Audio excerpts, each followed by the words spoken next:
একজনের সাথেও কাজ করেনি। ইনি ২ জন, ইনি ৩ জন, ইনি ১২ জন। সো আমি স্বাভাবিকভাবে অ্যাজ এ ক্লায়েন্ট যদি আমি রোল প্লে করি এখানে, আমি যেটা করব যে এই পারসনটাকে নক দিব। যে আমি আপনার সাথে কথা বলতে চাই বা কাজ করতে চাই, সে যদি আমাকে রিপ্লাই দেয়, তাহলে আমি তার সাথে কথা বলবো। আর যদি সে আমাকে রিপ্লাই দিতে দেরি করে, তাহলে আমি কি করব? অন্য আরেকজন পারসনকে আমি চুজ করব। কিন্তু এই যে লেভেল 2 এর সেলার, তো আমি একই চুজ করব। কিন্তু এটার রেটিংটা দেখেন 3.5। ঠিক আছে? হ্যাঁ। সো এটার জন্য কিন্তু আমি এখানে ক্লিক করতে গিয়েও আমি এখানে ক্লিক করব না। এটা 5 স্টার রেটিং। এনার কিন্তু কোনো রেটিংই নাই। সো আমি এনাকে নক করব। বাই চান্স আমি যদি একেও না পাই, যেমনটা দেখছি যে অ্যাক্টিভ না। ঠিক আছে? প্রথমত অ্যাক্টিভ না। তৃতীয়ত এখানে দেখেন ৩ জনের সাথে অলরেডি কাজ করছে। ৩ জনের সাথে কাজ করেছে এবং ৩ টা অর্ডারে সে নতুনভাবে কাজ করছে বর্তমানে। ওকে?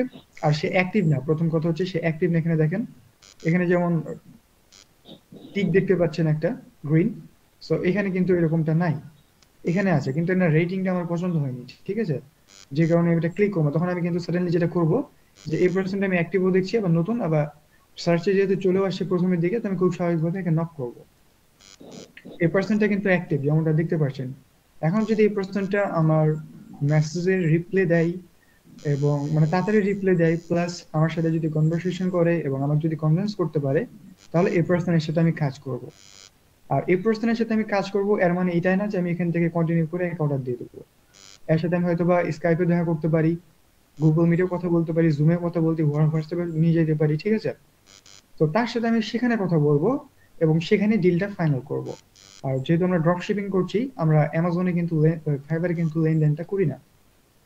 আমরা ফাইবারের মার্কেট প্লেসের বাইরেই করে থাকি নর্মালি।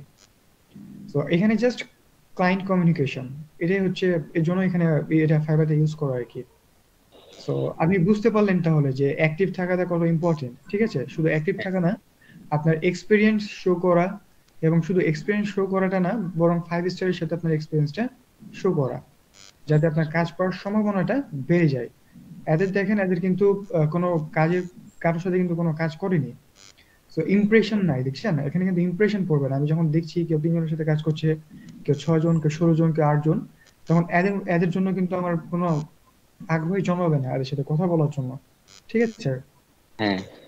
সো এজন্য আমরা যে স্ট্র্যাটেজি গুলো ফলো করি এবং ফলো করতে বলি, সেটা হচ্ছে রিভিউ নেওয়া। আমরা আমাদের ক্লায়েন্ট দ্বারা এখানে আপনাদেরকে ফেক রিভিউ, যেটা আমরা ফাইবার থেকে ফাইবারে দেবো আপনার প্রোফাইলে, এবং এই রিভিউটা আপনার ইমপ্রেশন ক্রিয়েট করবে আপনার গিগের উপর। এটা নির্ভর করে আপনি কেমনটা ইমপ্রেসিভ করতে চাচ্ছেন। অনেক স্টুডেন্ট আছে যে বলে যে ভাই আমাকে একবারে লেভেল 2 সেলার বানাই দিন। সেক্ষেত্রে খরচটা অনেক বেশি। অনেকে বলে যে ভাই আমাদের স্ট্যান্ডার্ড যেটা রেট বা আমরা যদি বলে থাকি, সেটা হচ্ছে এটা ক্লায়েন্টের কাছে সম্পূর্ণভাবে তুলে ধরবে। এবং শুধু এমন না যে আপনার এখানে ইমপ্রেশন থাকলো, আপনার একটা গিগ থাকলো, সেক্ষেত্রেও কিন্তু আপনি যদি এখানে 5টা রিভিউ নেনও, সেই ক্ষেত্রেও কিন্তু আপনার কম্পিটিটর ৫০০ জন বা তারও প্লাস। ঠিক আছে? সেম আপনার মতো প্রোফাইল, তারও প্রোফাইল, তাকেই কেন দিবে, আপনাকে কেন দিবে না? বা আপনাকেই কেন দিবে, তাকে কেন দিবে না? এরকম একটা প্রশ্ন আসতেই পারে। সো এর জন্য আমরা যেটা করি, ফাইবারের ফাইবার বাদ দিয়েও আদার্স মার্কেট প্লেসে চলে যাই এবং সেখানে এই যে গিগটা আপনার, সেটার প্রমোশন এর জন্য অ্যাডস রান করে দিই। এতে যেটা হয় যে বিভিন্ন ইউএস সিটিজেন যারা অ্যামাজন নিয়ে সার্চ করে, ড্রপশিপিং নিয়ে সার্চ করে, বা এরকম অনলাইনে কোনো কাজ নিয়ে বা ফ্রিল্যান্সিং নিয়ে কোনো কাজ করতে চাই, তাদের কাছে আপনার গিগটা হাইলাইট হবে। সো ওখান থেকে ক্লিক করেও কিন্তু আপনাকে সে নক করতে পারে। এটা পসিবিলিটি আপনাকে 80 to 85% এ নিয়ে যায়।